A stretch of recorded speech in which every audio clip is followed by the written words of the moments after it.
اللهم صل على سيدنا محمد وعلى آل سيدنا محمد كما صليت على إبراهيم وعلى آل إبراهيم في العالمين إنك حميد مجيد. قال الله تبارك وتعالى في كلامه المجيد: أعوذ بالله من الشيطان الرجيم. بسم الله الرحمن الرحيم. وَلَقَدِ اسْتُهْزِئَ بِرُسُلٍ مِّن قَبْلِكَ فَحَاقَ بِالَّذِينَ سَخِرُوا مِنْهُم مَّا كَانُوا بِهِ يَسْتَهْزِئُونَ. قُلْ مَن يَكْلَؤُكُم بِاللَّيْلِ وَالنَّهَارِ مِنَ الرَّحْمَٰنِ بَلْ هُمْ عَن ذِكْرِ رَبِّهِم مُّعْرِضُونَ. أَمْ لَهُمْ آلِهَةٌ تَمْنَعُهُم مِّن دُونِنَا لَا يَسْتَطِيعُونَ نَصْرَ أَنفُسِهِمْ وَلَا هُم مِّنَّا يُصْحَبُونَ. قال المؤلف المفسر رحمه الله تعالى: أدام النفع بعلومه وعلومكم في الدارين آمين. إلى أن قال: يقول تعالى مصليا لرسوله صلى الله عليه وسلم: أما آذاه به المشركون من الاستهزاء والتكذيب ولقد استهزئ برسل من قبلك فحاق بالذين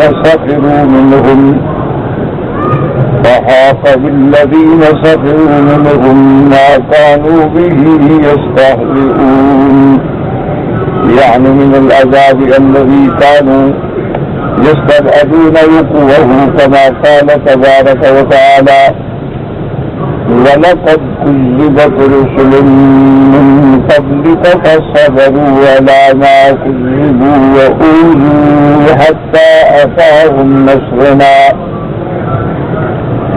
ولا مبدل لكلمات الله ولقد جاءك من نبأ المرسلين. اللہ تبارک و تعالی نے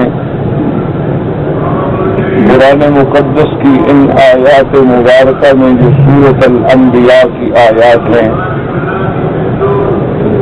حضور صلی اللہ علیہ وسلم کی تسلی کے لیے ارشاد فرمایا ہے، کیونکہ کفار مشرکین سرکار دو عالم صلی اللہ علیہ وسلم کی تکذیب بھی کرتے تھے اور استہزاء بھی کرتے تھے، جس سے حضور صلی اللہ علیہ وسلم کو ایذا پہنچتی. حضور صلی اللہ علیہ وسلم محزون ہوتے، غمگین ہوتے. آپ پر کفار اور مشرکین کا جھٹلانا جو ہے وہ بڑا ناگوار گزرتا، کیونکہ جب بھی حضور صلی اللہ علیہ وسلم نے مشرکین مکہ کو دعوت توحید دی، تو اب ان کے پاس چونکہ ہمیشہ یاد رکھیں کہ باطل فرقے جتنے ہیں، جتنے دنیا میں کفار ہیں، مشرکین ہیں، مکذبین ہیں، معرضین ہیں، ان کے پاس کوئی دلیل نہیں ہوتی، ان کے پاس کسی قسم کے دلائل نہیں ہوتے. اب ان کے پاس ایک ہی علاج ہوتا ہے کہ وہ حق بات کو جھٹلا دے، حق کہنے والے پر جھوٹی باتیں منسوب کریں. اسی لیے حضور صلی اللہ علیہ وسلم کو کبھی تو کافر کہتے تھے کہ نعوذ باللہ آپ جادوگر ہیں.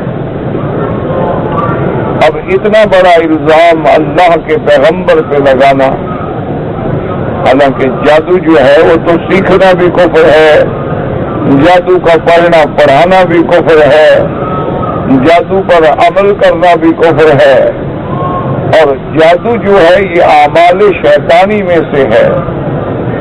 جادو جو ہے یہ ان لوگوں کا کام ہے جو نجس ہوتے ہیں، ناپاک ہوتے ہیں، پلید ہوتے ہیں، انبیاء علیہم السلام اللہ کے رسول معصوم ہوتے ہیں، گناہوں سے بھی پاک ہوتے ہیں، ظاہری اور باطنی قسم کی غلاظتوں سے بھی پاک ہوتے ہیں، لیکن جب ایک پیغمبر کو نعوذ باللہ ثم نعوذ باللہ یہ کہا جائے کہ جادوگر ہے،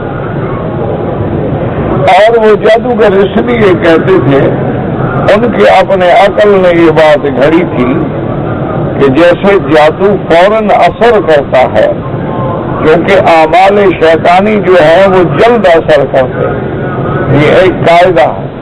آپ دیکھیں نا، کہیں اللہ نہ کرے کوئی گندگی لگی ہو تو اس کی بدبو پھیل جائے، لیکن خوشبو جو ہے وہ اس کا مقابلہ بھی نہیں کر سکتی۔ اسی طرح جتنے اعمال شیطانی ہیں، چاہے وہ جادو کی قسم ہے یا اس کے علاوہ علم جفر ہے، علم نجوم ہے اور علوم باطلہ ہیں، یہ سارے بہت جلد اثر کرنے والے ہوتے ہیں۔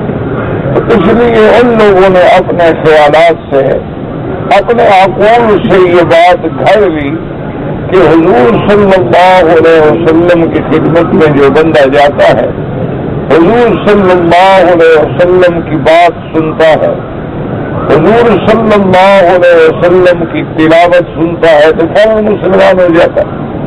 اس لیے نعوذ باللہ انہوں نے حضور صلی اللہ علیہ وسلم کو جادوگر کہنا شروع کیا، اور کبھی بعض کفار اور مشرکین جو ہے وہ حضور صلی اللہ علیہ وسلم کو شاعر کہ نعوذ باللہ حضور صلی اللہ علیہ وسلم بعض شاعرانہ تخیلات ہیں، ان میں کوئی حقیقت نہیں ہے۔ حضور صلی اللہ علیہ وسلم جو فرماتے ہیں یہ محض خیالی بات ہے کہ حضور پاک کو مکہ مکرمہ میں تو اتنی طاقت نہیں ہے، لیکن حضور خبر فرماتے ہیں کہ ایک وقت آئے گا کہ میرا دین اسلام جو ہے وہ چار دانگ عالم میں پھیلے گا، تمام ادیان پہ غالب آئے گا، اللہ کا دین جو ہے اس کی فتوحات ہوں گی، اور کیسر اور کسرا اور یہ سب مٹ جائیں گے۔ وہ کہتے دیکھیں یہ تو شاعرانہ بات ہے۔ حضور صلی اللہ علیہ وسلم یعنی شاعر کا معنی نعوذ باللہ ان کے خیال میں تھا جھوٹی باتیں کہنے والا، محض تخیلات کی پرواز کرنے والا، کہ جیسے شاعر لوگ کسی کی تعریف کرتے ہیں تو حد سے بڑھا دیتے ہیں، کسی کی مذمت کرتے ہیں تو حد سے گھٹا دیتے ہیں، وہ بھی کہتے کہ نعوذ باللہ حضور صلی اللہ علیہ وسلم شاعر، اور کبھی نعوذ باللہ ثم نعوذ باللہ حضور صلی اللہ علیہ وسلم کو مجنون کہتے کہ آپ دیوانہ ہیں۔ اللہ تبارک و تعالی بات فرمائے، یعنی جو شخص اللہ کے دین کی دعوت دینے والا، جو اللہ کی توحید کی طرف بلانے والا، جو اللہ کا وحی پڑھ کے سنانے والا، اس کو کہنا کہ نعوذ باللہ مجنون ہے اور دیوانہ ہے، اس قسم کی باتیں کر کے حضور صلی اللہ علیہ وسلم کو ایذا پہنچا دیا۔ اور کبھی نعوذ باللہ ثم نعوذ باللہ حضور صلی اللہ علیہ وسلم کو کہتے کہ آپ جھوٹ کہتے، اللہ کے پیغمبر کو جھوٹا کہتے کہ آپ کہتے ہیں کہ سارے آلہہ کو چھوڑ دو اور ایک الہ کو مانو، اسی کی عبادت کرو، اسی سے منت مانو، اسی سے دعا کرو، اسی کو پکار کرو۔ تمام حاجات کے سننے والا اللہ تبارک و تعالی ہے، تمام کی فریاد پوری کرنے والا اللہ تبارک و تعالی ہے۔ وہ کہتے ہیں نعوذ باللہ یہ تو عجیب بات ہے، یہ تو جھوٹ ہے۔ اللہ کے پیغمبر کو جو صادق ہو، جو امین ہو، جو مجسمہ صداقت ہو، جس کی زبان پہ کبھی جھوٹی بات نہ آئی، اس کو کہا جائے کہ آپ جھوٹ بولتے ہیں تو اس میں کیا گزرتی ہے؟ اسی لیے اللہ تبارک و تعالیٰ نے فرمایا کہ میرے محبوب صلی اللہ علیہ وسلم آپ کی جب کفار تکذیب کرتے ہیں، اسی لیے دوسرے مقام پر بھی اللہ نے فرمایا وَلَقَدْ تَعْلَمُ أَنَّكَ يَضِيقُ صَدْرُكَ بِمَا يَقُولُونَ۔ اللہ نے فرمایا تحقیق ہم جانتے ہیں کافروں کی باتوں سے آپ کا دل تنگ ہوتا ہے، وہ جو باتیں کرتے ہیں، وہ جو افترا کرتے ہیں، آپ پہ الزام لگاتے ہیں، لیکن اللہ نے فرمایا وَسَبِّحْ بِحَمْدِ رَبِّكَ، آپ ان کا کوئی جواب نہ دیں، آپ اللہ تبارک و تعالیٰ کی تسبیح میں مشغول ہو جائیں، اللہ تبارک و تعالیٰ کے حمد میں مشغول ہو جائیں، آپ اللہ تبارک و تعالیٰ کی عبادت میں مشغول ہو جائیں، کیونکہ ان جاہلوں کا کیا جواب ہے؟ جواب جاہلہ خاموشی، جیسے بزرگوں نے کہا ہے کہ جاہل کا کیا جواب آدمی دے سکتا، اسی لیے اللہ نے فرمایا وَإِذَا خَاطَبَهُمُ الْجَاهِلُونَ قَالُوا سَلَامًا، مومن جو ہے ان کی تو شان یہ ہوتی ہے کہ جب جاہل ان سے تعارض کرتے ہیں تو وہ دور ہو جاتے ہیں، کیونکہ جاہل کو آدمی کس طرح مطمئن کر سکتا ہے؟ اور پھر جب آدمی مطمئن ہونا بھی نہ چاہتا ہو، ایک آدمی سوال کرتا ہے بات سمجھنے کے لیے، اس کو ایک دفعہ سمجھ نہیں آئے گی تو دوسری دفعہ سمجھ آ جائے گی، دوسری دفعہ سمجھ نہ آئے تو تیسری دفعہ سمجھ آ جائے گی، لیکن جو آدمی ضد کرنے کے لیے پوچھتا ہے اس کو آپ 100 دفعہ سمجھائیں وہ نہیں سمجھے، آپ 1000 دفعہ سمجھائیں وہ نہیں سمجھے، آپ بڑی سے بڑی دلیل لے آئے وہ نہیں سمجھے گا۔ یعنی بعض ایسے معاملات ہیں کہ جو سورج کی طرح روشن تھے، جو سورج کی روشنی کی طرح میرے محمد مدنی صلی اللہ علیہ وسلم کی صداقت کی دلیل تھے، لیکن کافروں نے نہیں مانا۔ وجہ کیا ہے کہ ان کے دلوں میں پہلے سے بغض بھرا ہو، اسی لیے علماء نے لکھا ہے کہ ایک سائل ہوتا ہے اور ایک معاند ہوتا ہے۔ سائل آتا ہے دین سمجھنے کے لیے کہ جناب مجھے نماز میں یہ غلطی ہو گئی، آپ نے بتلا دیا، وہ سمجھ گیا۔ انہوں نے کہا جناب میں نے تیمم کرنا ہے، اس کا کیا طریقہ ہے، آپ نے بتلا دیا، وہ سمجھ گیا۔ اس نے پوچھا کہ یہ عاشورہ کے روزے کا کیا مسئلہ ہے، آپ نے بتلا دیا کہ بھی بہت بڑی فضیلت ہے۔ حضور صلی اللہ علیہ وسلم نے فرمایا کہ رمضان المبارک کے مہینے کے بعد اگر کسی مہینے کے روزے کی افضلیت ہے تو یہ محرم الحرام کے مہینے کی افضلیت، اور پھر ان محرم الحرام کے مہینے میں بھی سب سے بڑی فضیلت جو ہے وہ یوم عاشورہ کے روزے کی۔ اور حضور پاک نے یہ تمنا فرمائی تھی کہ اگر مجھے اللہ نے زندہ رکھا تو میں اگلے سال 9 اور 10 کا روزہ رکھوں گا۔ تو اسی لیے حکم ہے کہ آپ پوچھنے والے نے پوچھا، آپ نے حدیث بیان کر دی، وہ سمجھ گیا، اس کو فوری طور پر بات سمجھ آ گئی کہ بھئی یہ روزہ ہے، اس کی بڑی فضیلت ہے، اور ایک روزہ جو ہے جو اس سے پہلے سال کے پورے گناہ ہیں اللہ ان کو معاف فرما دیتا، وہ ان کا کفارہ بن جاتا ہے۔ یعنی گناہوں سے مراد ہے صغیرہ گناہ، جو چھوٹے گناہ ہوتے ہیں۔ کبائر جو ہے وہ توبہ کے بغیر معاف نہیں ہوتے، اور حقوق العباد جو ہے وہ ادا کرنے کے بغیر معاف نہیں ہوتے۔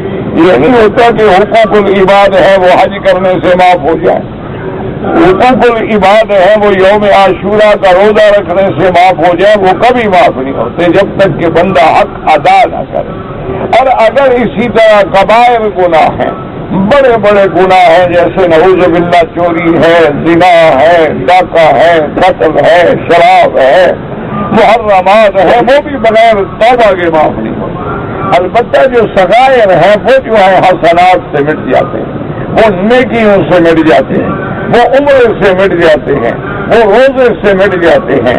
تو اب ایک آدمی نے مسئلہ پوچھا، وہ سائل ہے، اور آپ نے وضاحت کی، وہ الحمدللہ فوراً مطمئن ہو جائے گا اور اس کی تسلی ہو جائے گی۔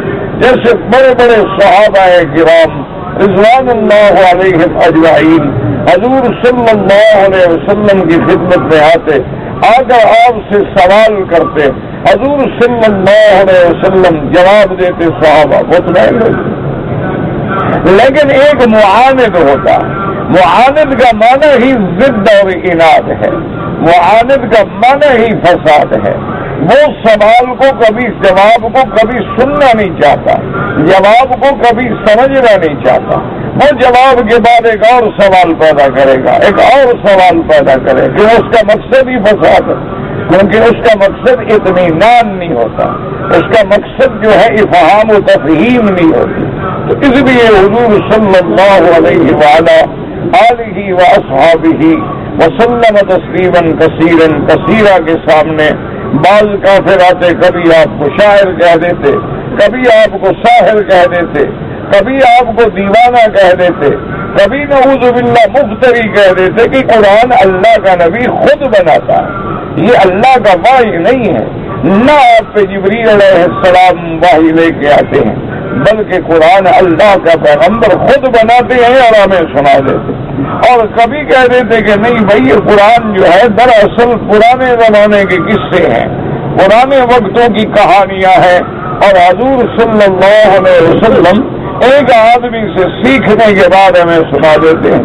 تو وجہ کیا تھی کہ دلوں کے اندر اناد تھا، ورنہ جن کے دلوں کے اندر ہدایت کی طرف ہوتی ہے، انسان تو بڑی چیز ہے۔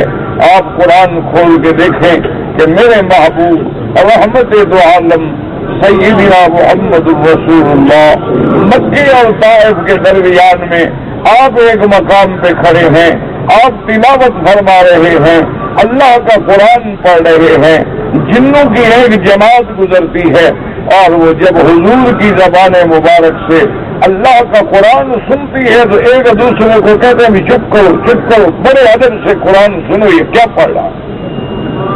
اور جب حضور صلی اللہ علیہ وسلم نے قرآن ختم فرمایا وہ سب کے سب اسلام لے آتے ہیں اور اسی وقت دین کے دائی بن جاتے ہیں، دین کے مبلغ بن جاتے ہیں، اور اپنی قوم کو بھی اللہ کے دین کی طرف بلا رہے ہیں جن نے ایک دفعہ قرآن سنا۔ لیکن سب کہہ رہے ہیں قالوا یا قومنا انا سمعنا کتابا انزل من بعد موسیٰ یہدی الی الحق والی طریق مستقیم۔ اے ہماری قوم، آج ہم نے ایسی کتاب سنی ہے جو موسیٰ علیہ السلام کے بعد اس پیغمبر پہ نازل ہوئی ہے، یعنی ان لوگوں نے موسیٰ علیہ السلام کی تورات بھی سنی تھی، ان کو اندازہ تھا کہ یہ اللہ کا کلام ہے، فوراً مسلمان ہو گئے، اور صرف مسلمان نہیں ہو گئے بلکہ اسلام کی دائی بن گئے، اسلام کی طرف دعوت دینے والے بن گئے، دنیا کو جہنم سے ڈرانے والے بن گئے، جنت کی بشارتیں دینے والے بن گئے۔ یہ جنات ہے جو انسانوں سے بہت نیچے درجے کی قوم ہے، اور کئی بڑے بڑے انسان آئے جنہوں نے حضور صلی اللہ علیہ وسلم سے صرف قرآن سنا، آپ سے کلام سنا ہے، تلاوت سنی ہے۔ اچھا، بعض لوگوں نے تو حضور نماز میں پڑھ رہے ہیں ویسے باہر کھڑا ہے، مسجد سے بھی باہر کھڑا ہے کافر ہے، وہ قرآن سننا بھی نہیں چاہتا، حضور کو ملنے آیا ہے، لیکن حضور نماز میں قرآن پڑھ رہے ہیں۔ جب حضور فارغ ہوئے تو اس نے کہا یا رسول اللہ مجھے کلمہ پڑھا دو، فوراً اللہ کا قرآن جو تھا وہ سینے میں اتر گیا، اس لیے کہ وہ قرآن سننا چاہتا تھا، اس لیے کہ وہ سمجھنا چاہتا تھا، وہ اللہ کے پیغمبر کی بات کو سمجھنے کے لیے آیا تھا۔ اس لیے آج بھی اگر آپ حق بات سمجھنا چاہیں تو اس کے لیے کوئی مشکل پیش نہیں آتی ہے، لیکن اگر ایک آدمی سمجھنا ہی نہ چاہے، عناد کرنا چاہے تو اس کا کیا علاج ہے؟ اس لیے حضور صلی اللہ علیہ وآلہ وصحبہ وسلم، اسی لیے صحیح حدیثوں میں یہ واقعہ موجود ہے کہ میرے محبوب کے دشمن جو تھے قریش مکہ، بڑے بڑے جو سردار تھے، ان کا دار الندوہ تھا، یعنی ایک بیٹھنے کی مجلس کی جگہ تھی، اسی حرم کے اندر تھی، باب الفتح کے قریب، اور وہ جناب وہاں اکٹھے ہوئے، اس میں بڑے بڑے لوگ تھے، عتبہ، عتیبہ، شیبہ اور ولید بن المغیرہ، ابی جہل، یہ سارے بڑے بڑے، انہوں نے آپس میں بیٹھ کے مشورہ کیا، انہوں نے کہا کہ بھئی ہمارا جو معاملہ ہے وہ صحیح نہیں چل رہا، کبھی ہم کہتے ہیں کہ آپ ساحر ہیں، کوئی کہتا ہے شاعر ہیں، کوئی کہتا ہے مجنون ہیں، تو مختلف باتیں جو ہیں جب لوگ باہر سے آئیں گے، آپ کچھ کہیں گے، یہ کچھ کہے گا، یہ کچھ کہے گا، تو کون ہماری بات مانے؟ اس لیے ہم سارے مجلس میں اتحاد کر کے ایک فیصلہ کریں کہ حضور پاک کو کیا کہنا ہے۔ یعنی باطل اپنا پروگرام بنا رہا ہے کہ اب کون سا ایسا الزام لگائے اور اسی پہ سارے جم جائے، ہر آدمی وہی بات کرے۔ ولید بن المغیرہ جو تھا وہ عمر میں بھی بڑا تھا اور دولت میں بھی بڑا تھا۔ اس نے تمام سرداروں سے کہا کہ دیکھو بات سنو، جلد بازی میں ہم فیصلہ نہ کریں، آپ لوگ جانتے ہیں کہ میں سردار ہوں اور مجھے اللہ نے عقل دیا ہے، مال دیا ہے، اولاد دی ہے، دولت دی ہے، اور میں جانتا ہوں کہ شعراء کا کلام کیا ہوتا ہے، میں جانتا ہوں کہ ساحر کیا ہوتا ہے، میں جانتا ہوں کہ دیوانہ جو ہے، مجنون جو ہے وہ کیا ہوتا ہے، اس لیے تم سب انتظار کرو، میں حضور صلی اللہ علیہ وسلم کے پاس جا کے حضور سے بات کرتا ہوں، اور بات کرنے کے بعد کسی فیصلے پہ پہنچ کے میں آپ کو بتاتا ہوں کہ ہمیں کیا کہنا چاہیے۔ اب ولید بن المغیرہ آیا، اللہ کی شان ہے حضور اس وقت موجود مسجد الحرام میں موجود، حضور صلی اللہ علیہ وسلم کی خدمت میں آیا، قریش کا سردار ہے، بڑا آدمی ہے، حضور نے بڑی عزت کی، اکرام کیا، بٹھایا، کہنے لگا کہ یا ابن عمّی، میرے بھائی کے بیٹے، بھتیجا جسے کہتے ہیں، میں آپ سے کچھ بات کہنے کے لیے آیا ہوں۔ حضور صلی اللہ علیہ وسلم نے فرمایا کہ یہی تو میں چاہتا ہوں کہ آپ لوگ میرے ساتھ بات کریں۔ اس نے کہا کہ یا محمد صلی اللہ علیہ وسلم، آپ نے ہم پر بہت بڑا ظلم کیا ہے۔ حضور خاموش ہے، کہنے لگا کہ یا محمد صلی اللہ علیہ وسلم، آپ نے ہمارے مذہب کو، ہماری عبادات کو، ہمارے آلہہ کو، سب کو جھٹلا دیا ہے کہ سب غلط ہے، تو اس کا معنی یہ ہوا کہ کصفات احلامنا واحلام آبائنا، کہ آپ ہمیں بھی پاگل سمجھتے ہیں، ہمارے باپ دادا کو بھی پاگل سمجھتے ہیں، کہ جو آج ہم بتوں کی عبادت کر رہے ہیں یہی ہمارے باپ دادا کرتے تھے، اور اگر ہم جھوٹے ہیں، غلط ہیں، اس کا معنی ہے ہمارے باپ دادا بھی جھوٹے تھے، غلط تھے۔ تو آپ نے ہمیں بھی جھوٹا سمجھا ہے، ہمیں بھی آپ نے غلط سمجھا، ہمارے آباء و اجداد کو بھی آپ نے جھوٹا قرار دیا ہے۔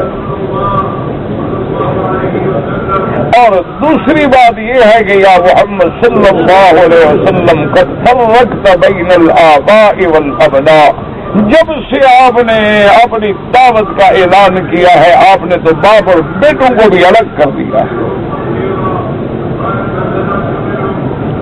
آپ نے تو ہر گھر میں ایک جھگڑا کھڑا کر دیا ہے کہ باپ مسلمان ہو گیا، بیٹا ہمارے ساتھ ہے تو لڑائی، بیٹا مسلمان ہو گیا، باپ ہمارے ساتھ ہے تو لڑائی ہے، باپ بیٹے میں جنگ ہو گئی، میاں بیوی میں جنگ ہو گئی، بھائیوں میں جنگ ہو گئی۔ اب جیسے دیکھیں نا کہ سیدنا علی رضی اللہ تعالیٰ عنہ مسلمان ہو گئے لیکن ابھی طالب تو نہیں ہوئے، اسی طرح سیدنا ابی بکر رضی اللہ تعالیٰ عنہ مسلمان ہو گئے لیکن ابھی قحافہ تو نہیں ہوئے، سیدنا بلال رضی اللہ عنہ مسلمان ہو گئے لیکن امیہ بن خلف تو مسلمان نہیں ہوا،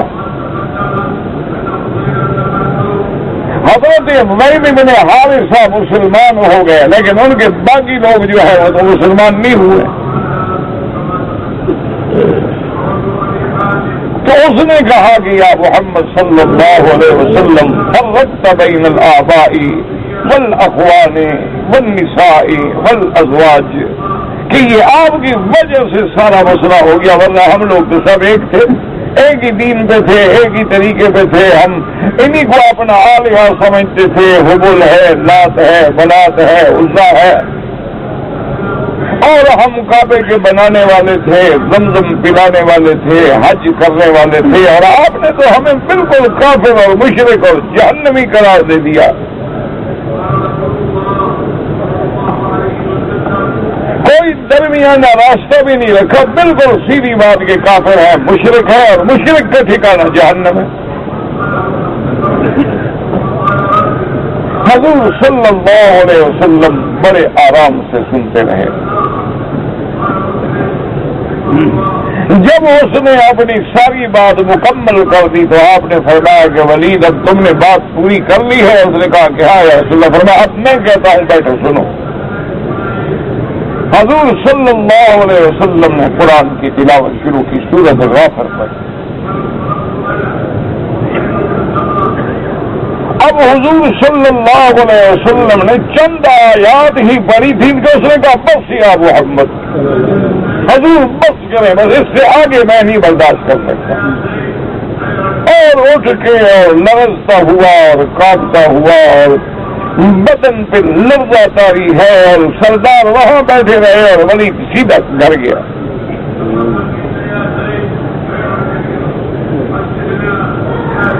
اب سارے انتظار کر رہے ہیں کہ اس نے آ کے فیصلہ کرنا ہے، ہمیں بتلانا ہے، اور ولید تو آیا ہی نہیں۔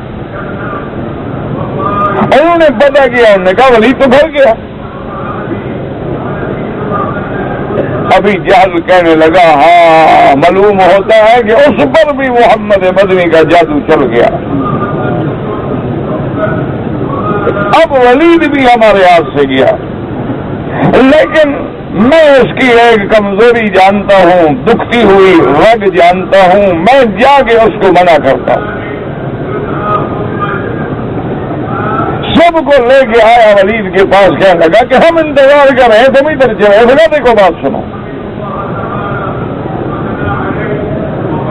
میں نے آج اپنے کانوں سے سامنے بیٹھ کے اللہ کے نبی سے جو قرآن پڑھتے ہیں، جو کتاب پڑھتے ہیں سنی ہے، اور میں اللہ کی قسم کھا کے کہتا ہوں کہ وہ اللہ کا کلام ہے، وہ کسی شاعر کا کلام نہیں۔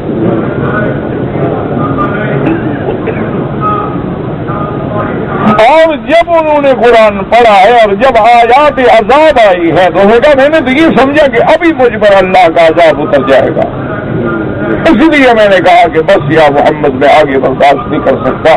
کہنے لگا بات سنو، نہ وہ شاعر ہے، نہ وہ مجنون ہے، نہ وہ جادوگر ہے، وہ جو کہتا ہے سچ کہتا ہے، اور جو پڑھتا ہے وہ اللہ کا کلام ہے۔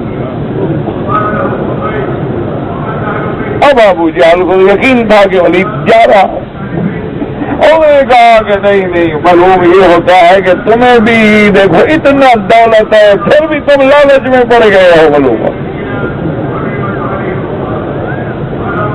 انہوں نے کہا کہ نہیں، لالچ کی بات تو نہیں ہے، میں مسلمان تو نہیں ہوں، تو ضد میں آ گیا۔ لیکن دشمن نے بھی اعتراف کیا کہ اللہ کا کلام ہے، اللہ کا قرآن ہے، نہ سحر ہے، نہ شعر ہے، نہ جادو ہے، نہ یہ کسی کاہن کا کلام ہے، نہ کسی منجم کا کلام ہے، یہ تو اللہ کا کلام ہے، اور سیدھا دل میں اترتا۔ اس کے باوجود بھی کہنے لگا کہ اچھا ٹھیک ہے، اور نہ کہو، بس یہی کہو کہ وہ جادوگر ہے۔ جادو بھی تو اثر کرتا ہے، اور آپ کی بات بھی اثر کرتی ہے، اور یہی جھوٹ ہمارا چلے گا، اور کوئی نہیں چل سکتا۔ تو اب حضور صلی اللہ علیہ وسلم کو آپ خود اندازہ کریں نا کہ ہم تو ایک ادنا مسلمان سے بھی کروڑہ درجے نیچے ہیں، لیکن آج اگر ہم کسی کو توحید کی دعوت دیں وہ ہمیں گالیاں دے، آج ہم کسی کو اللہ کا سچا دین بتلائیں اور وہ ہمیں جھوٹا کہے، تو آپ خود اندازہ کریں کہ آپ کو کتنی تکلیف ہوگی. آپ اس کو جہنم سے چھڑانا چاہیں، وہ جہنم میں گرنا چاہتا ہے لیکن پھر بھی آپ کو گالیاں دیں. آپ حیران ہوں گے نا کہ پھر آپ کے دل پہ کیا گزرے گی کہ یار یہ کیسا آدمی. جب یہ ہم جیسے جو ادنا مسلمان سے بھی کروڑہ درجے ہم نیچے ہیں ہمیں یہ تکلیف ہوگی تو سرکار دو عالم کو کتنی تکلیف ہوتی ہوگی. اسی لیے حضور فرماتے انی اوذیت فی سبیل اللہ ما لم یؤذن فیہ من قبلی قط. آپ نے فرمایا اللہ کے دین کے راستے میں جو مجھے تکلیف پہنچی ہے ایسی تکلیفیں مجھ سے پہلے کسی پیغمبر کو نہیں پہنچی. تکلیف وہ نہیں ہوتی جو صرف جسمانی ہو، اصل تکلیف تو روحانی ہوتی ہے نا کہ سچے کو جھوٹا کہو،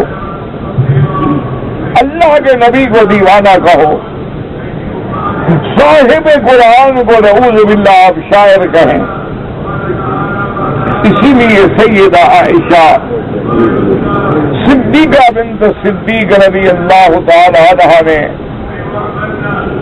رحمت دو عالم سے پوچھا کہ یا رسول اللہ صلی اللہ علیہ وسلم آپ ہمیں بتائیں کہ آپ پر زندگی میں کون سا وقت اور کون سا دن ہے جو سب سے زیادہ شدید گزرا ہے. حضور نے فرمایا عائشہ جب میں تیری قوم سے مایوس ہو گیا، قریش سے مایوس ہو گیا، میں نے طائف کا سفر کیا تاکہ بنو ثقیف کے لوگوں کو جا کے میں اللہ کا قرآن پہنچ. آپ نے فرمایا کہ جب میں طائف گیا، آپ اندازہ کریں نا اس وقت کا طائف جانا، یہ تھے نا حضور کار پہ بیٹھے اور 4 گھنٹے میں 2 گھنٹے میں پہنچ گئے. نہ سڑکیں ہیں، نہ راستے ہیں، پہاڑ ہیں، خاردار پتھر ہیں. اتنی مشقتوں سے رحمت دو عالم سیدنا محمد الرسول اللہ صلی اللہ علیہ وسلم طائف پہنچتے ہیں. طائف کے بڑے لوگوں کو بنو ثقیف کے سرداروں کو ملتے ہیں، لیکن ان ظالموں نے بجائے اس کے کہ بات سنتے حضور کی توہین کی اور اپنے نوجوانوں کو حکم دیا کہ حضور کو طائف سے نکالو. اب آپ خود اندازہ کریں کہ اس وقت سرکار دو عالم پہ کیا گزری ہو. بےہودہ قسم کے لڑکے ہیں، شور کر رہے ہیں، تالیاں پیٹ رہے ہیں، پتھر پھینک رہے ہیں جیسے دیوانے کو مارا جاتا ہے. اور اتنے پتھر حضور پاک کے بدن مبارک میں لگ رہے ہیں کہ بدن سے خون بہ رہا ہے. اور حضور صلی اللہ علیہ وسلم کے پاؤں خون میں لت پت ہو گئے ہیں. اسی تکلیف کے عالم میں حضور واپس آئے، راستے میں ایک جگہ بیٹھ کے تھوڑا آرام کیا. حضور نے فرمایا کہ عائشہ وہ دن میرے لیے اتنی سخت تھا کہ ایسا دن پھر کبھی نہیں ملتا کہ مکے والوں سے مایوس ہو کے میں طائف پہنچا ہوں. طائف والوں نے یہ کیا تو اس لیے حضور پاک صلی اللہ علیہ وسلم کو ایذا پہنچائی گئی. اب جس نے بھی حضور کا کلمہ پڑھا اس کو ایذا پہنچائی گئی. حضرت ابو بکر ایک بہت بڑے آدمی ہیں، سیدنا ابی بکر بہت بڑے تاجر ہیں، بہت بڑے آدمی ہیں، بڑے خاندان کے بندے ہیں. مکے میں ان کا بہت بڑا مقام ہے، لیکن جب اسلام لے آئے اسی اللہ کے کعبے میں کافروں نے اتنا مارا کہ بے ہوش ہو کے گر گئے.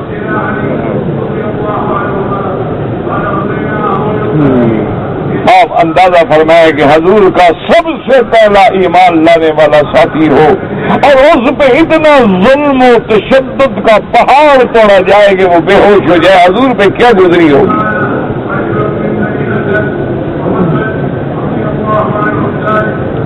حضور صلی اللہ علیہ وسلم پہ آل یاسر ایمان لائے، جو ایمان لایا اسے اتنا ستایا گیا، اتنا رنج پہنچایا گیا، لیکن جب بھی حضور گزرتے دیکھ کے کچھ مقابلہ نہیں کر سکتے۔ تو اسی لیے اللہ نے قرآن پاک میں یہ آیات مبارک جو نازل فرمائی ہیں، مفسرین کرام نے فرمایا کہ ان میں تسلی ہے سرکار دو عالم صلی اللہ علیہ وسلم کے دل مبارک کے لیے کہ اللہ کے نبی آپ بالکل غم نہ فرمائیں، یہ آپ کی تکلیف نہیں، پہلے بھی جتنے انبیاء گزرے ہیں سب پہ یہ وقت گزرا ہے۔ حضرت نوح علیہ السلام کو ان کی قوم کے ظالم لوگ جو تھے وہ مار مار کے یہ سمجھتے کہ آپ فوت ہو گئے ہیں، آپ بے ہوش ہو جاتے، وہ چلے جاتے، اور کبھی کبھی وہ لوگ جو ہیں اپنے چھوٹے بچوں کو ساتھ لے کے دور کھڑے ہو کے بتلاتے کہ دیکھو یہ مجنون ہے، دیوانہ ہے، اس کے قریب نہ جانا۔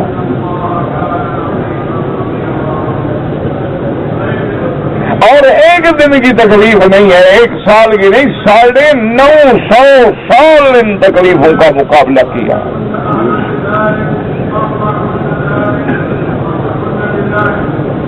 حضور صلی اللہ علیہ وسلم حضرت نوح علیہ السلام کا واقعہ قرآن میں سناتے ہیں۔ اسی طرح آپ قرآن پاک میں دیکھیں کہ سیدنا ابراہیم علیہ السلام پہ کون سی آزمائش ہے جو نہیں آئی۔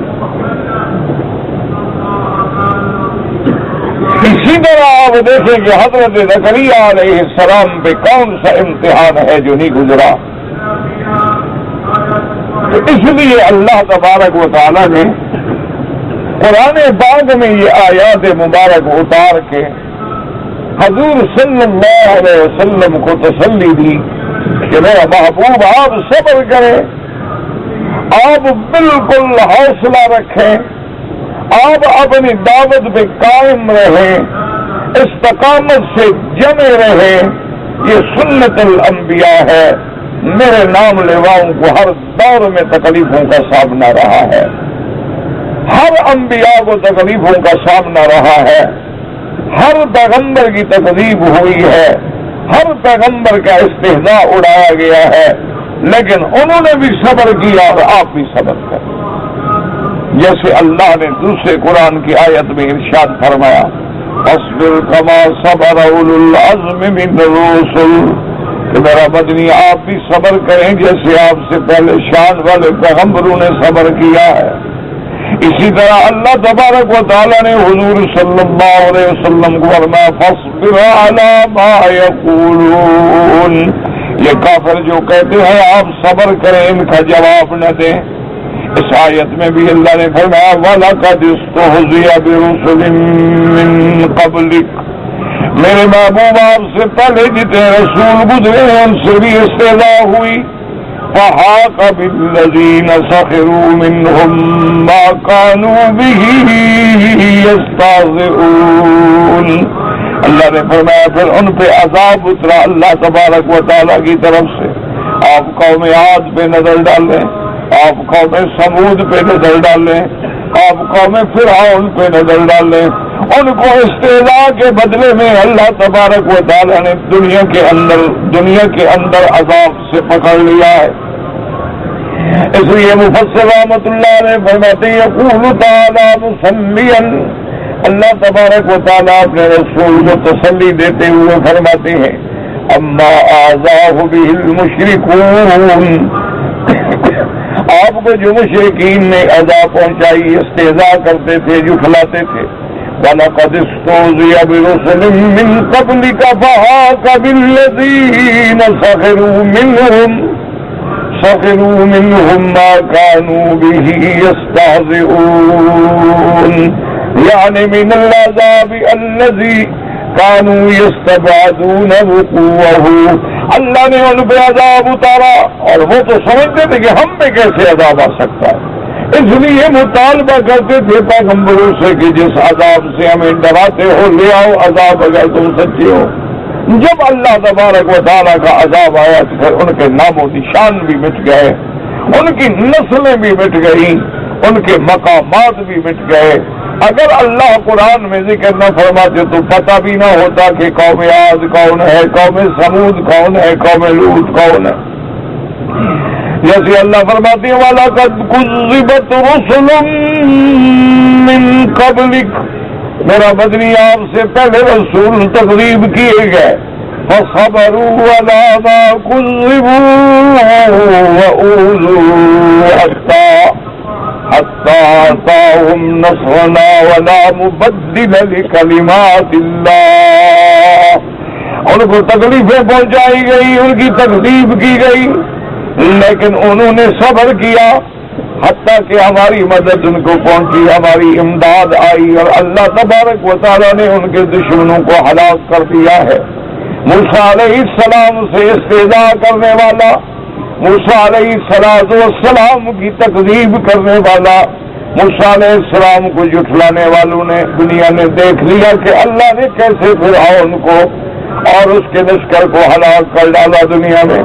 اللہ نے فرمایا وَلَا مُبَدِّلَ لِكَلِمَاتِ اللَّهِ, اللہ کے فیصلے کبھی نہیں بدلا کرتے, اور ہمارا فیصلہ ہے کہ ہم اپنے رسولوں کی مدد کریں گے, ہم اپنے انبیاء کی مدد کریں گے, ہم مستہزئین اور مکذبین کو سزائیں دیں گے. وَلَقَدْ جَاءَكَ مِن نَّبَإِ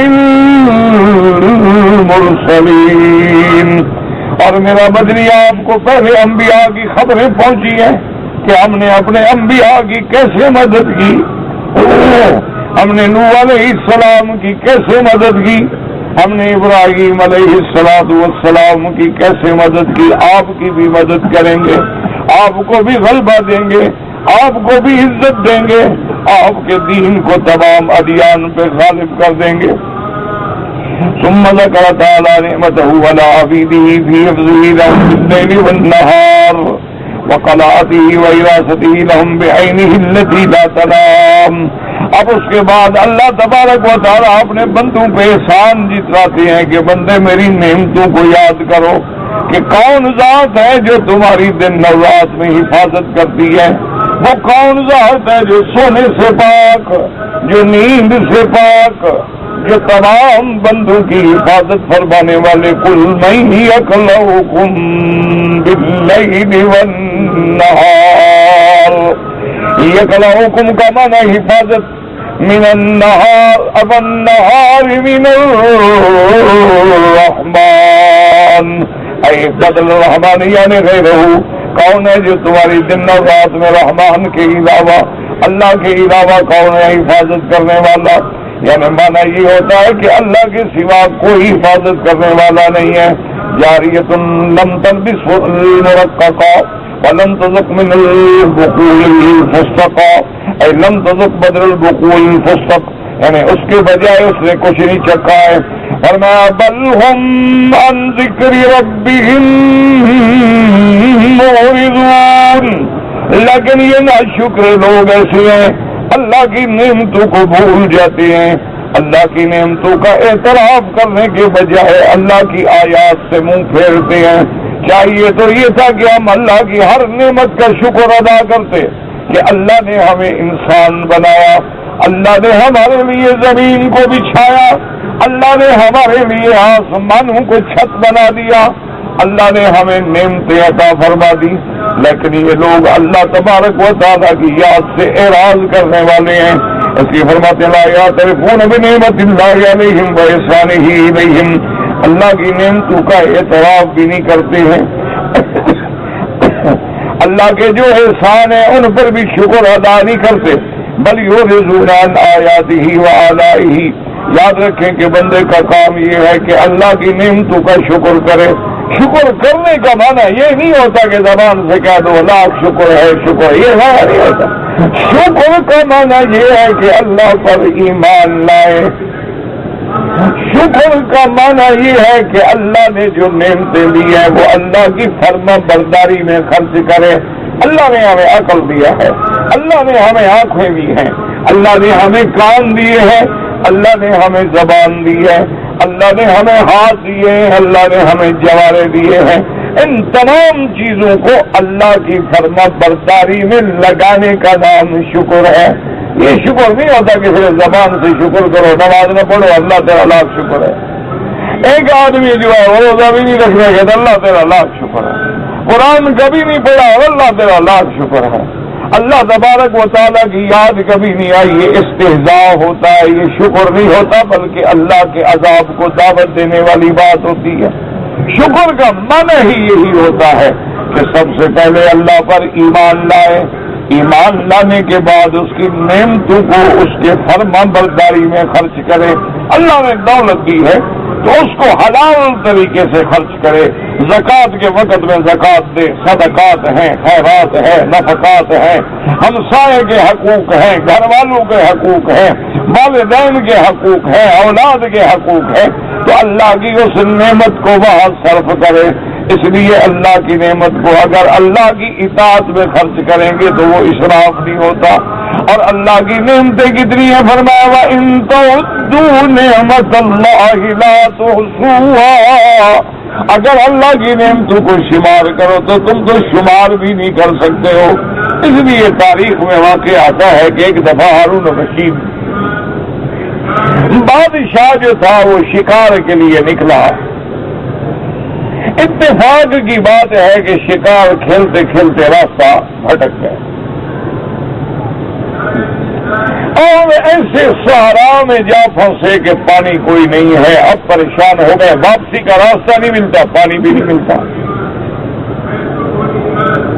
ہارون رشید ہیں، چند مصاحب ہیں، چند وزیر ہیں، مشیر ہیں، شکاری ہیں، گھوڑے دوڑا رہے ہیں، ڈھونڈ رہے ہیں، کوئی ٹھکانہ نظر نہیں آتا. بڑی مشکل سے صحرا میں کوئی خیمہ نظر آیا تو ہارون رشید نے گھوڑا دوڑایا، خیمے کی طرف پہنچا اور وہاں پہنچا دیکھا آدمی ہیں، بندے ہیں. انہوں نے کہا مجھے پیاس لگی ہے، زبان سوکھ کانٹا بن گئی ہے. اشارہ کیا کہ پانی لاؤ. انہوں نے بھی اندازہ لگا لیا، گھوڑے دیکھ کے، سواریاں دیکھ کے، ساتھی دیکھ کے کہ وہ بڑا آدمی ہے. وہ جلدی سے پانی کا ایک گلاس لائے تو بادشاہ ہارون رشید نے بے تابی سے گلاس پکڑا پینے کے لیے. لیکن آپ کا جو وزیر تھا، مشیر تھا، اس نے کہا ٹھہرے بادشاہ سلامت، جلدی نہ کریں. میں ایک سوال کرتا ہوں، اگر آج آپ سے اس ایک گلاس کے بدلے میں کوئی مانگے تو آپ کیا دیں گے؟ انہوں نے کہا یار اگر مجھ سے کوئی میری آدھی حکومت مانگے، آدھی سلطنت مانگے نا تو میں ایک گلاس کے بدلے دے دیتا ہوں. بھئی جان ہے تو سلطنت ہے نا، جب جان ہی نہ ہو تو پھر کیا فائدہ ہوگا. انہوں نے کہا جی اب آپ نوش فرمائیں. ہارون رشید نے وہ پانی پی لیا. جب پانی پی لیا سب نے تو اب اسی وزیر نے پوچھا کہ بادشاہ سلامت اگر ناراض نہ ہوں تو ایک سوال کا جواب دے دے. بھلا پوچھو. کہا اب اگر یہ پانی اللہ ہمارے بدن میں بند کر دے اور وہ پیشاب کے ذریعے نہ نکلے تو پھر آپ کیا دیں گے؟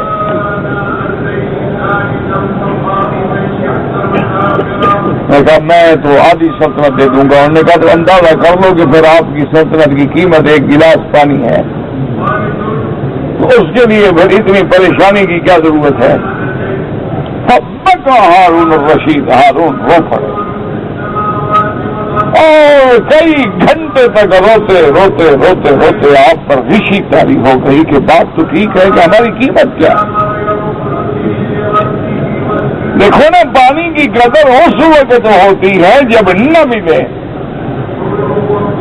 آنکھوں کی قدر اس وقت ہوتی ہے جب خدا نہ کرے بندہ اندھا ہو جائے.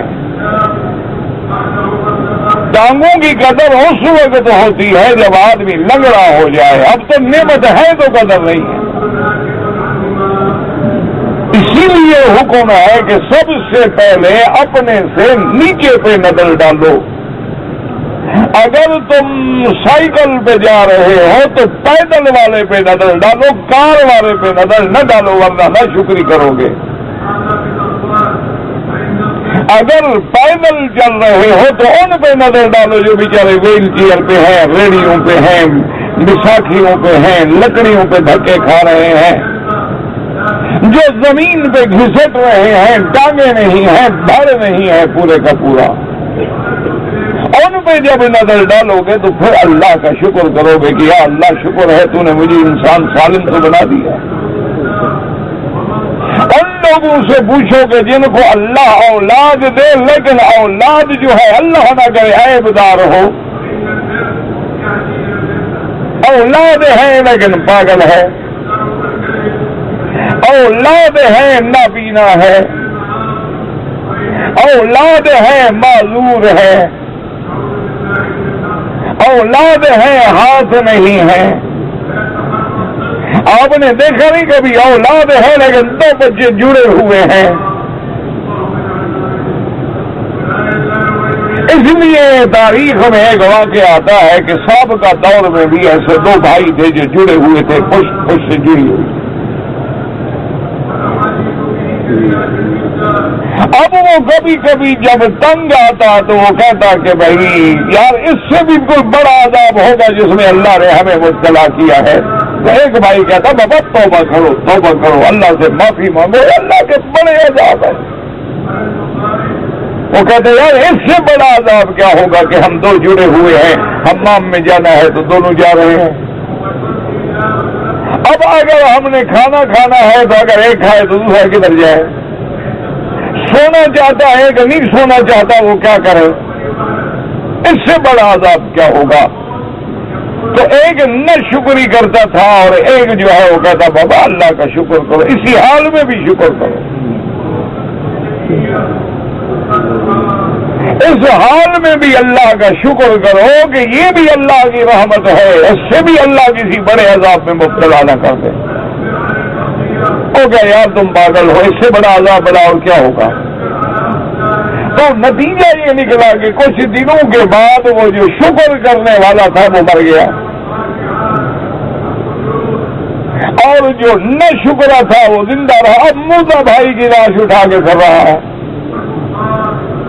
اب کہا یار پہلے بولتے ہوئے تھے نا ایک دوسرے سے، اب یہ تو اس سے بھی بڑا عذاب ہے۔ اب مردہ ہے، بدبو ہے، لیکن میں اس کو پھینک بھی نہیں سکتا، بھاگ بھی نہیں سکتا، چھوڑ بھی نہیں سکتا۔ تو اس لیے علماء نے لکھا ہے کہ اللہ کی نعمتوں کا ہر حال میں شکر کیا کرو۔ لوگ کہتے ہیں نا جی میں بڑا وظیفہ پڑھتا ہوں، بڑی دعائیں مانگتا ہوں، لیکن جناب وہ کام نہیں ہو رہا ہے۔ پتہ نہیں ہے پڑھنے سے تم کتنی بلاؤں سے بچے ہوئے ہو، نہ پڑھتے تو خدا جانے کے جہنم میں جا کے ہوتے۔ یہ بات کسی مولوی کی نہیں، اللہ کے قرآن میں اللہ فرماتے ہیں فلولا انه كان من المسبحين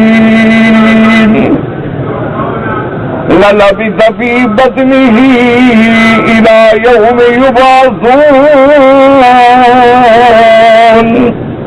اللہ نے فرمایا کہ اگر میرا پیغمبر یونس میری تسبیح کرنے والا نہ ہوتا تو قیامت تک مچھلی کے پیٹ میں رہتا، اسی وجہ سے تو میں نے نکال لیا۔ اس لیے آدمی کہتا ہے میں بڑی دعائیں کرتا ہوں لیکن میری اولاد اچھی نہیں ہو رہی۔ پتہ نہیں یہ دعائیں تم نہ کرتے تو کیا بن جاتے۔ آدمی سوچتا ہے میں بڑی دعائیں کرتا ہوں یار میرے رزق میں تو برکت نہیں ہو رہی، مال نہیں مل رہا، میں بڑا پریشانی میں ہوں، خدا جانے اگر تم اس ذکر سے بھی محروم ہو جاتے تو اور کیا اللہ کے عذاب آ جاتے۔ اس لیے ہمیشہ ہر حال میں اللہ تبارک و تعالیٰ کی نعمتوں کا شکر کریں اور اللہ کی نعمتوں کو اللہ کی اطاعت میں، اللہ کی فرما برداری میں خرچ کریں۔ کہ اللہ نے آنکھیں اس لیے نہیں دی ہے کہ ہم غیر محرم عورتوں کو دیکھیں، اللہ نے ہمیں زبان اس لیے نہیں دی ہے کہ ہم بکواس کرتے پھریں، ہم جھوٹ بولتے پھریں، ہم غیبت کرتے پھریں۔ اس لیے میرے محبوب نے فرمایا کہ بولو تو اچھی بات بولو ورنہ چپ کر جاؤ، یہ چپ کرنا بھی تیرے لیے رحمت ہے کہ تم اپنی زبان کو تالا لگا لو، چپ کر کے بیٹھ جاؤ، یہ بھی تمہارے لیے نعمت ہے۔ اللہ نے ہمیں کان اس لیے نہیں دی ہے کہ ہم گانے سنیں، ہم فلمی دھنیں سنیں، ہم اپنے موبائل ٹیلی فونوں پہ روز ایک نئی ٹون لگائیں، اللہ نے کام دیے تھے ہم قرآن سنیں، آذان سنیں، حق کے کلمات سنیں، ہم دعوت دین سنیں۔ اللہ نے ہمیں یہ طاقت اور عقل اس لیے نہیں دیا تھا کہ ہم چوری کیسے کریں، ہم دھوکہ کیسے دیں۔ اللہ نے ہمیں عقل دیا تھا کہ ہم اللہ کی اطاعت کے اندر صرف کریں۔ تو اس لیے اللہ نے فرمایا کہ میری اتنی نعمتوں کے باوجود یہ جانتے ہیں کہ کون ہمیں دن اور رات میں بچانے والا ہے، لیکن یہ پھر بھی میری نعمتوں پہ اعراض کرتے ہیں۔ اور اس کے بعد فرماتے ہیں لا یعترفون ام لهم آلہۃ تمنعهم من دوننا، کیا اللہ کے سوا کوئی اور خدا ہے جو ان کو ہمارے عذاب سے بچا سکتی ہیں؟ استفہام انکار و تقریر و توبیخ ای لهم آلہۃ تمنعهم وتقواهم غیرنا لیس الامر کما توہموا بلا کما زعموا۔ اللہ نے فرمایا کیا میرے سوا اور کوئی بچانے والا ہے؟ اللہ فرماتے ہیں کوئی نہیں بچا سکتا ہے۔ اور میں لا یستطیعون نصر انفسهم، جن کو انہوں نے مشکل کشا بنایا ہے وہ تو اپنی مدد بھی نہیں کر سکتے، تو ان کی مدد کیا کریں گے؟ لا هذه الآلهة التي يستندون إليها غير الله لا يستطيعون نصر أنفسهم ولا هم منا يصحبون ولا هم منا يصحبون أي يجعلون أي لا يصحبون من الله بخير ولا هم منا يصحبون يمنعون۔ نہ یہ اپنی مدد کر سکتے ہیں اور نہ ہمارے عذاب سے کسی کو بچا سکتے ہیں۔ تو نتیجہ کیا نکلا کہ ہمیں ہر وقت اللہ تعالیٰ کی نعمتوں کا شکر کرنا چاہیے اور اللہ کی نعمتوں کا اعتراف کرنا چاہیے۔ اللہ آپ کو بھی اور مجھے بھی شکر کی توفیق عطا فرمائے۔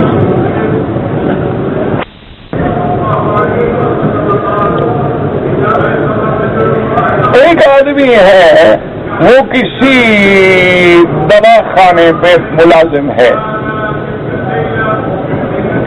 وہ ڈاکٹر نہیں ہے، وہ بعض دوائی الگ اپنے گھر میں رکھ کے بیچتا ہے۔ میرا بھائی بات سنیں، ایک بات کو سمجھیں، اگر وہ دوائی ایسی نہیں ہے جو کسی بندے کی نقصان کا ذریعہ بنے اور وہ دوائی اپنے اس دواخانے سے بھی نہیں چراتا ہے، وہ اپنے پیسوں سے دوائی منگوا کے پھر بیچتا ہے اور اس میں ضرر اور خطر کوئی نہیں ہے، تو وہ تو آمدنی حرام نہیں ہے۔ ہاں اگر وہ اپنے دواخانے سے چراتا ہے تو پھر حرام ہے کہ مالک کی اجازت کے بغیر وہ کیسے چراتا ہے۔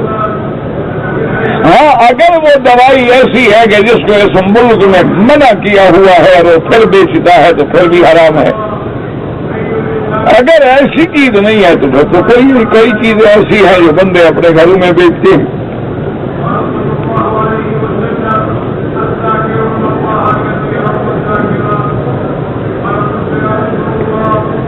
کہتے ہیں جی اسی طرح ایک آدمی جو ہے وہ کسی کا لائسنس بنوا دے یا گاڑیوں کے کاغذات بنوا دے پیسے لے کر، اگر تو وہ بطور رشوت لیتا ہے تو بالکل حرام ہے۔ اور رشوت تب لی جاتی ہے جب آپ اس سے غلط کام کروائیں گے۔ اگر آپ کا کام ٹھیک ہے تو کون پیسے دے گا؟ جب غلط کام کروائیں گے تو دونوں کو یا رشوت دے رہے ہیں، آپ رشوت دے کے غلط فائدہ اٹھانا چاہتے ہیں، وہ پیسہ لے کر آپ کو غلط فائدہ دینا چاہتا ہے، تو پھر دونوں پہ اللہ کی لعنت آتی ہے کہ الراشی والمرتشی۔ حضور نے فرمایا رشوت لینے والا ہو یا دینے والا ہو، ان دونوں پہ اللہ کی لعنت ہو۔ اچھا ایک یہ ہوتا ہے کہ بعض لوگوں نے مثلاً اپنے دفاتر کھولے ہیں، اپنے بندے رکھے ہوئے ہیں، آپ ان کو اپنی فائل دیتے ہیں، وہ جا کے نمٹاتے ہیں، اس کے بدلے میں وہ پیسہ بھی لیتے ہیں، تو وہ تو ان کا حق ہے کہ ان نے دفتر رکھا ہے، ملازم رکھے ہیں، ان کو تنخواہیں دیتے ہیں، اور پھر تمہارا وقت بچتا ہے، تمہیں دفتروں کے دھکے نہیں کھانے پڑتے، وہ تمہیں کام کرا کے گھر دیتے ہیں، وہ کہتے ہیں جی ہم اپنی یہ خدمات لیں گے، تو وہ چیز الگ ہے۔ غلط کام کے لیے رشوت دینا اور لینا جو ہے دونوں پہ اللہ کی لعنت۔ اچھا ایک بات یہ ہوتی ہے کہ میرا کام تو بالکل صحیح ہے، لیکن افسر ایسا ظالم ہے کہ وہ رشوت کے بغیر نہیں کرتا. اب میں مجبور ہو کے رشوت دے رہا ہوں تو اب لینے والے پر لعنت ہے, دینے والے پر لعنت نہیں. راشی والمرتشی دونوں پہ اس وقت لعنت ہوتی ہے کہ تم بھی غلط کام کرانا چاہتے ہو اور وہ بھی غلط کام کر کے تمہیں فائدہ پہنچانا چاہتا ہے اور پیسے لے رہا ہے, تو اب دونوں گناہ کے برابر ہیں. لیکن بہت سارے ایسے کام ہیں کہ ہمارا حق ہے, ہمارا استحقاق ہے, لیکن وہ ہمیں نہیں ملتا. مجبور ہو کے ہم وہاں پیسے دیتے ہیں تو ادھر لینے والے پر گناہ ہوگا, دینے والے پر گناہ نہیں ہوگا. ہم نے اللہ الصمد, سمد کیا, اللہ الصمد یعنی ایک صاحب نے کہا کہ یہ بدعت ہے. ہاں اللہ الصمد تو کھانے کے درمیان پڑھنے کا حکم نہیں ہے. وہاں حکم یہ ہے کہ جب شروع کرو تو بسم اللہ الرحمن الرحیم, اور جب کھا لو تو الحمدللہ الذی اطعمنا وسقانا. یہ سنت ہے. یہ نہیں کہ کھانے کے درمیان میں اللہ الصمد اللہ الصمد اللہ الصمد, کھانے کے درمیان میں دیے پڑھنے کا نہ حدیث میں حکم ہے, نہ صحابہ کا عمل ہے, نہ تابعین محدثین و فقہا کا عمل ہے. آدمی البتہ ہر لقمے پہ دل میں اللہ کا شکر کرتا رہے تو وہ جائز ہے.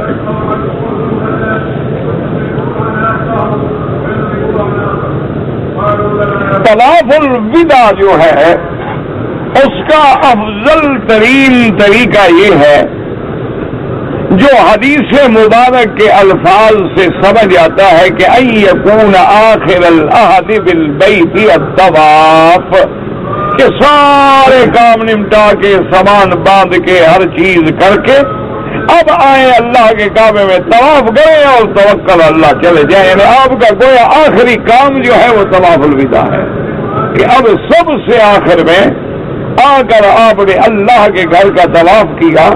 اور طواف الوداع جو ہے وہ اسی طرح ہے جس طرح باقی طواف ہے, کوئی اس میں فرق نہیں ہے.